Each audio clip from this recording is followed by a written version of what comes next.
Two Cheyenne women move through the bodies. They stop at one corpse, naked, pale, face untouched. Flies buzz in the wind. One woman pulls out a bone awl, sharp, ancient, sacred. She kneels, positions the awl against his eardrum, and pushes. Then the other ear. Blood runs down a pale neck. This man died deaf to their warnings. Maybe in the next world he'll listen. But whose ears were they? And why was his body the only one left whole? The shooting stops around 5 p.m., June 25th, 1876. Montana Territory. The Little Bighorn Valley goes quiet. Wind, a dying horse's breath, nothing else. Then the wailing begins. It rises from the massive village below. Thousands of people. Lakota, Cheyenne, Arapaho. They've just won. 268 soldiers dead. But victory doesn't come clean. The warriors pull back, exhausted, bleeding. Some won't see morning. The women come forward. First, they search for their own sons, husbands, brothers. The tribe's lost warriors too, maybe 60, maybe more. Each one a loss the history you learned barely mentions. But there's other work to do.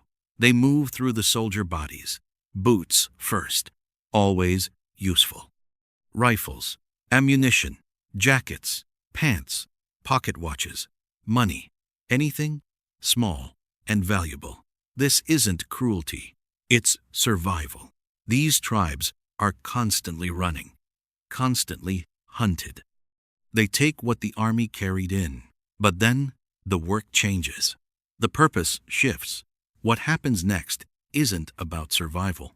It's about forever. You need to understand something about the Lakota worldview.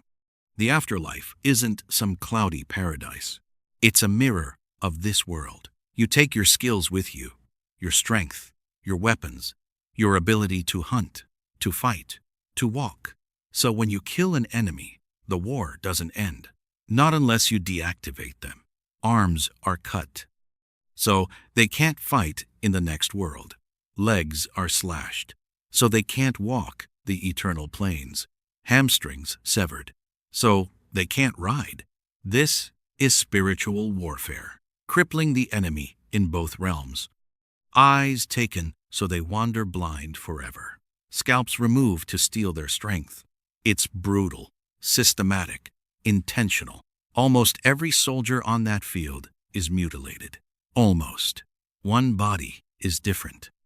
Stripped naked like the others, but untouched. No scalping, no cutting, no desecration. Just two pierced eardrums. Who was he? Why was he spared? Hold on to that question, because the answer isn't random. By nightfall, it's done. The village packs up. Thousands of people scatter into the hills. North, east, different directions. They know what's coming. The army doesn't lose like this and forget. The battlefield goes silent again. Just the dead and the flies. 2 days later, June 27th, 1876. 48 hours of Montana summer baking the field. General Alfred Terry's column marches south. 700 men, and they're in a good mood. They're supposed to meet Custer here, supposed to trap the village between two forces. The men make bets. How many ponies did Custer capture? How many prisoners? He'll get another promotion for sure. George Armstrong Custer, the boy general, Civil War hero, Indian fighter, glory, hound. He's probably already written his victory dispatch, probably rehearsing the newspaper interview in his head. Then the wind shifts. Someone smells it first. Copper, rot, something sweet and wrong. The scouts ride ahead. They crest a ridge, and they stop. White shapes dot the hills, hundreds of them. At first, they think it's sheep. Then they ride closer. The smell gets worse. One scout gags. Then he understands. Not sheep, bodies. Naked, swollen in the heat. Skin split open, blackened. unrecognizable. The scout turns his horse and vomits. The joking stops. The betting stops. They spread across the field, counting 1, 5, 20, 50, dot, dot, 100, more. They're everywhere, sprawled on ridges, in ravines, down slopes. One officer writes later that not one body on the field was unmutilated. Faces gone, limbs hacked, bodies desecrated. Identification is almost impossible. The heat erased features. The mutilation erased identity. But there are clues. 7th Cavalry tattoos. Some men find friends, brothers. Captain Tom Custer is identified by his tattoos. It takes 3 soldiers to confirm it's him. His body is so destroyed they almost miss him. But where is George Custer? They find him on a slope, between 2 other bodies, like he's being guarded, naked, dirt packed into his wounds. But his face is untouched, his hair still attached, not scalped. 2 officers confirm it. It's him, and suddenly, the earlier mystery makes sense. The body left whole. That was Custer. Every other soldier was torn apart for the next world, but not him. Why? Some say they didn't recognize him. His famous long hair was gone. But oral histories tell a different story. Years earlier, Custer smoked the peace pipe with Cheyenne leaders. They warned him not to attack again. They wanted peace.